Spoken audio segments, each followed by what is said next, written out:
My friend, you have met a terrible, terrible demise. But, I don't feel too bad about it. After all, if it weren't from me, it would have just been from someone else, you know? I guess what I'm trying to say is life goes on. Well, for everyone else, life goes on, not for you. You're dead. But that's neither here nor there. It reminds me of one summer day in the park. I was having just a delightful picnic with my good friend Orville. And I said to him, Orville, I have a story. And he said to me, what's the significance of the story? And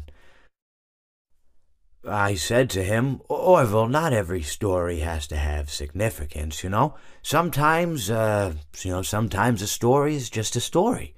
If you try to read into every little thing and find meaning in everything anyone says, you'll just drive yourself crazy. I had a friend do it once. Wasn't pretty. We talked about it for years. And not only that, but you'll likely end up believing something you shouldn't believe and thinking something you shouldn't think, or assuming something you shouldn't assume, you know? Sometimes, I said, a story is just a story. So just be quiet for 1 second of your life and eat your sandwich, okay? Of course, it was only then I realized I made sandwiches, and poor Orville was having such difficulty eating it. Elephants have those clumsy hands, you know? Actually, I suppose that's the problem.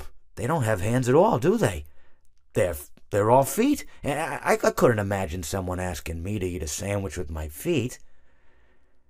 Now, if I recall correctly, there was a bakery nearby. I said to him, Orville, let me go get you some rye bread. Now, I'm unsure if elephants enjoy rye bread, but I assure you that Orville does. Now, this was on a Tuesday, which was good because rye bread was always fresh on Tuesday. They made sourdough bread on Monday and threw it out Wednesday, or rather they sold it at a discount for people wanting to feed the ducks, and then probably at the end of the day, finally, they threw it all out. I don't recall.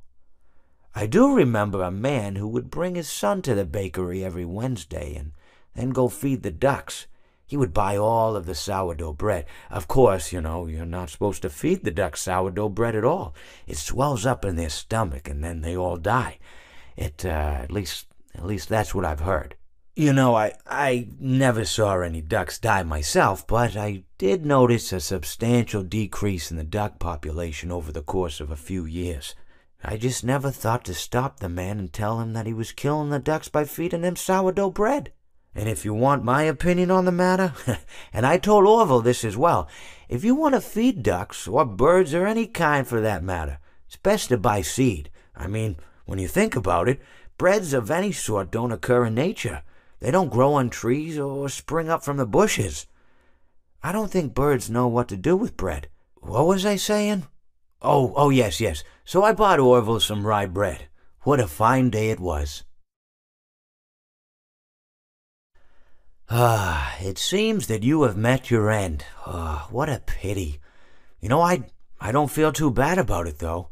After all, if it weren't me, it would have just been one of the others, I guess. I'm honestly just glad to be out of those air ducts. It's not easy for a hippopotamus to fit up there, and not easy to get down either, and not as young as I used to be, as you can see.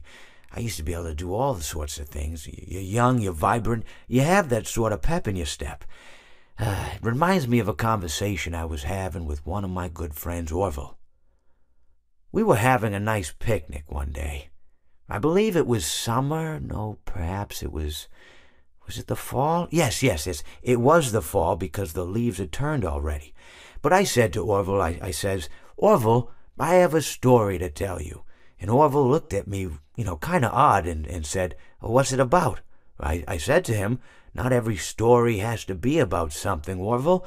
Sometimes a person just wants to talk. Why does everything have to be a story? I said to him.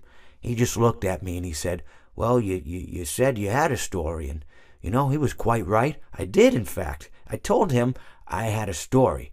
I suppose if a person just wants to talk, then it's best to not announce that you're telling a story. Telling a story does come with its own pressures and expectations. I suppose. After all, if you're just talking to a friend, then there's no more expectations than if you were talking into the wind. Words by themselves aren't expected to carry, aren't expected to stick.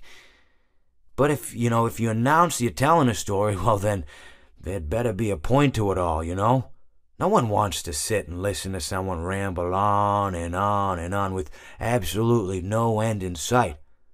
So, it's good to be mindful that when you tell someone that you're about to tell a story, that you have something to say. Telling someone that you're going to tell them a story is tantamount to asking them to stop what they're doing and pay attention.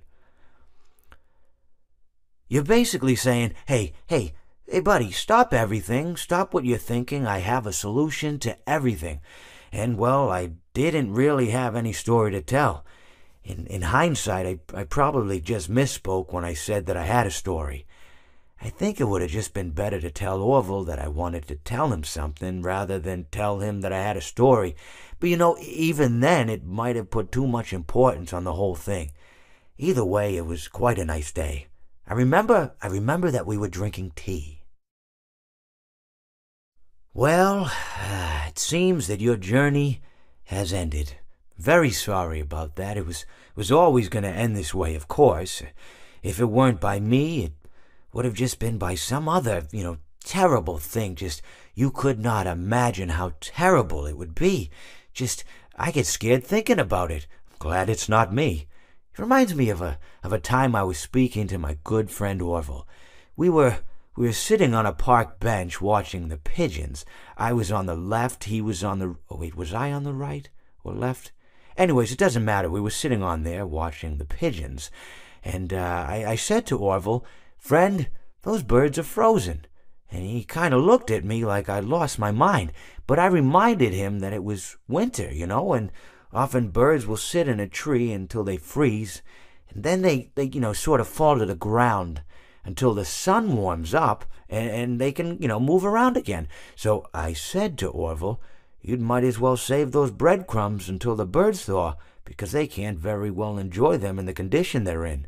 To which he asked what I meant, and asking what condition the crumbs should be in before he threw them to the birds, assuming that I meant the birds couldn't enjoy the breadcrumbs in the condition that the crumbs were in, when in fact I had meant the birds could not enjoy them in the condition that the birds were in, considering that the birds were frozen. So he took a moment and then threw his last handful onto the ground.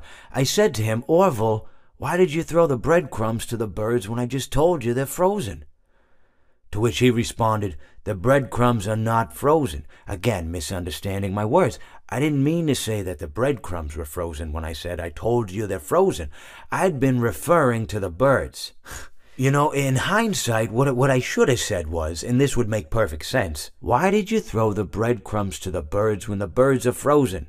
He misunderstood upon my correction, stating that he didn't know what else to do with the breadcrumbs, and that perhaps, when the birds thawed, they'd still be able to eat the crumbs. So I said to Orville, and this is what I said to him, I said, "Orville, the birds may be dead." It seems that you have met a horrible demise, my friend, but, these things happen, and life goes on. Not for you, obviously, you're dead, but it reminds me of a time I was having a conversation with my friend Orville. We were, where were we? I think we were by the river. We were sitting by the river and watching the fish leap over the falls. And I said to Orville, sometimes I feel like a fish leaping over and over again, always trying to get somewhere, though I don't know where, only to find myself in the jaws of a beast. He, of course, looked at me, surprised, "Have you been in the jaws of a beast, friend?" To which I said, "No, of course not, Orville." I said, No.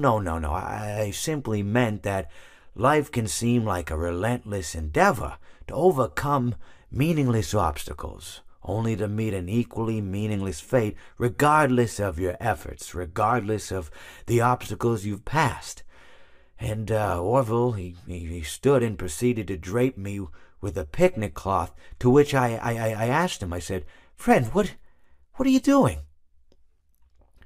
He looked at me very concerned, really.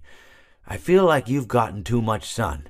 Indeed, indeed I had. He proceeded to pour me a glass of just ice-cold lemonade.